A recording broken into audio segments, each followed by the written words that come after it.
didelę gyvenimo dalį aš dirbau su jaunais žmonėmis.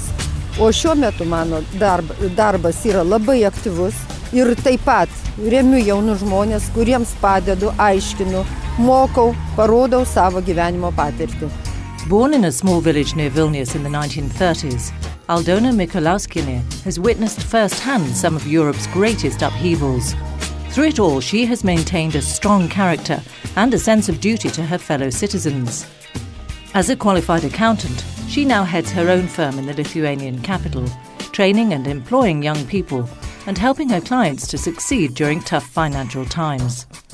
A special program of IT training for senior citizens, co-funded by the European Union through the European Social Fund, helped Aldonis to modernize her business, bringing her up to speed with the latest equipment, programs and networking services. Šiandien naudojama daug naujų darbo priemonių ir naujų technologijų. Naujų technologijų pagrindų buvo paruošti kursai ir tuose kursuose aš įgijau labai daug patirties ir naudoju ateityje. Ir šiuo metu dirbu su naujomis tik tai technologijomis.